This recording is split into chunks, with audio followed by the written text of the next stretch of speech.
Welcome to the Realty Rundown, the podcast that cuts through the noise of the real estate world. Your hosts, seasoned industry experts Nick and Nate, are here to guide you through the entire process. Each week, they're breaking down the latest market trends, decoding complex jargon, and sharing insider secrets you won't find anywhere else. Whether you're buying your first home, selling a property, or building an investment portfolio, we provide the clear, actionable advice you need to make your next move your best move. I still dance every time that song plays. It's catchy. What can you say? Hi, everybody. Welcome back to the Realty Rundown from the Nick Wyse team at RE/MAX Results. I am Nick Wyse. I've got my partner in crime back, Nathan Schwartz, back in the studio. That's right. Yeah, man. He's back from vacation, tanned, hopefully rested a little bit. Yeah. Ready to talk about some big news we've got. So we've got back our survey from the NAR, the National Association of Realtors, their profile of buyers and sellers. Yeah, so I definitely picked a heck of a week to come back. But this report paints kind of a wild picture for the market right now, kind of a tale of two cities, if you will, as NAR's deputy chief economist Jessica Lautz put it. On one side, we've got sellers sitting on a record equity and ultra low mortgage rates. On the other side, buyers, but especially first-time home buyers, trying to break in against rising prices and limited inventory. Yeah, that's exactly it. It's really two different realities in one market right now. So we're going to unpack the highlights from this survey. We're going to look at what they say about where the housing market is headed and what buyers and sellers should do, or at least take away from this information. And as you get started, Nate, transferring, I'm going to put up an image. All right. It's a very weird image. I can't when you see this, but I liked it. Gemini, Google, AI, or whatever it is, did a good job here. We've got our two markets. We've got some rosy stuff, and then we got a little bit of weird stuff over on this side. So I can't wait to see it. Yeah. Well, we'll hit the big headline first. According to NAR, which again, NAR just means National Association of Realtors, but their survey shows that first-time home buyers made up just 26% of all purchases. That's the lowest share in over a decade. Yeah, it's a wild number to me. Having done this for a while now, and I think you're the same, Nate. I love working with first-time home buyers. Oh yeah. The excitement that they bring, this it's such a cool thing, to buy a home, especially your first home, because you have all these hopes and dreams and they're coming to fruition combined with all your hard work. So I love it. But the fact that only a quarter of purchases right now are first-time home buyers is ridiculous, because historically our norms are closer to 40%. So, 4 out of every 10 or 2 out of every 5 buyers are first-time home buyers. So now we're almost, not quite half of that, but it is a staggeringly low number. And then meanwhile, also kind of staggering, the typical repeat buyer, somebody buying their second home now is older than it has ever been before. It is now 59 years old. And that's because folks are staying in their homes longer because they built up more equity. Yeah. And the equity gap is the story here. So Jessica Lautz summed it up perfectly when she said, this year's data reveals a tale of two cities, one group of sellers who have enjoyed equity gains and ultra low mortgage rates, and another group of buyers facing limited choices and affordability constraints. Spot on, man. And it's not just a market divide. It's a wealth divide now because of that equity. Those who already own have built tremendous equity as home prices have risen, and as those rates are so low on their mortgages, what they're paying every month is a much higher percentage of the home's value, or equity, as we call it again.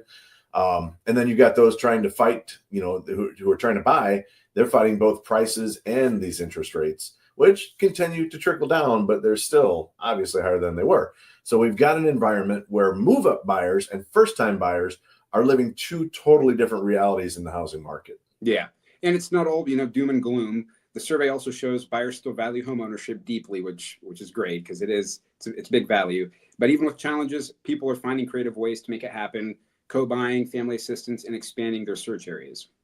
Yeah, so let's talk about what this means in practical terms. And since you're our buyer agent especial, let's start with the buyers. All right, yeah. So for buyers, number one, get creative with financing, down payment assistance, rate buy downs, or partnering with family can make the difference.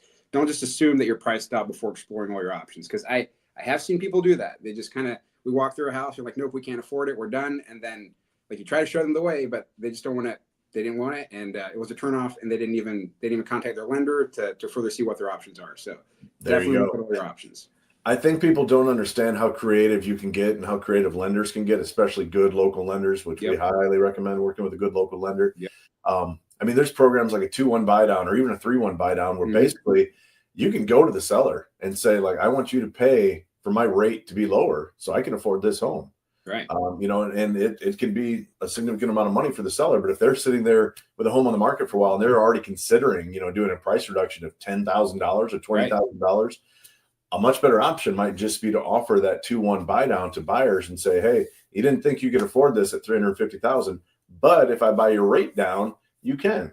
Right. So again, if you're working with a professional, a local lender who knows programs like this or knows Indiana housing or community grant options, because they're out there. There's ways for you to even get your down payment covered. You know, if you're going to stay in the home for a set amount of years, your down payment is literally forgiven.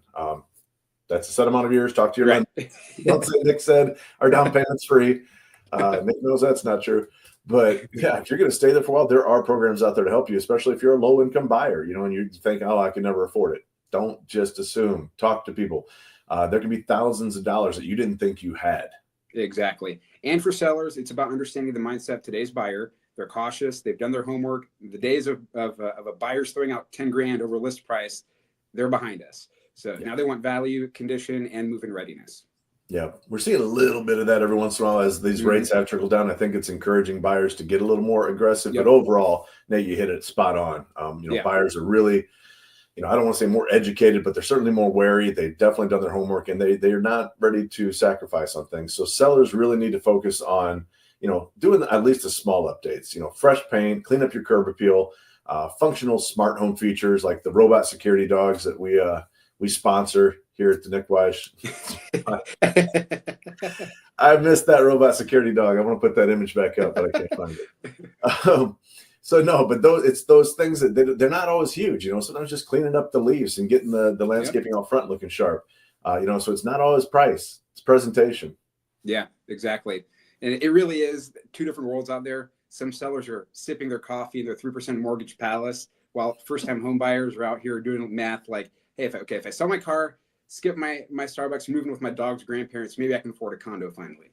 Dude, I love it. Yeah, I got a grin when I was like thinking about these people in their mortgage palace with their 3%. But you're right, man. Those sellers with those 2.9% rates, they're not moving unless someone pries that mortgage out of their cold, low interest bearing hands. It's true. I mean, they're not going to move unless they really have to, because why would you? That's a great rate.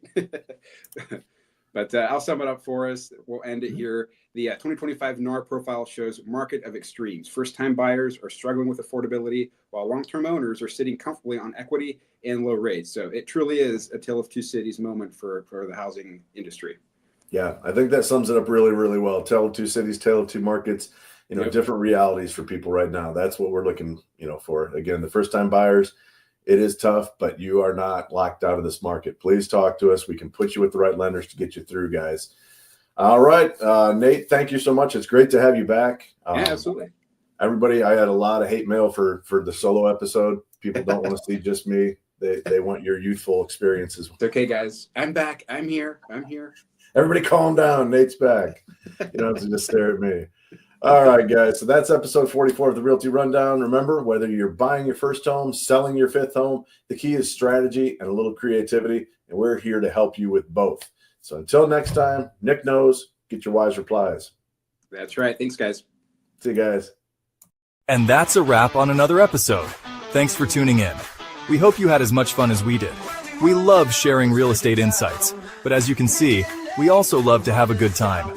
This energy and passion is what we bring to every client. Buying or selling a home is a huge deal, but it doesn't have to be stressful. With the right team, it can even be fun.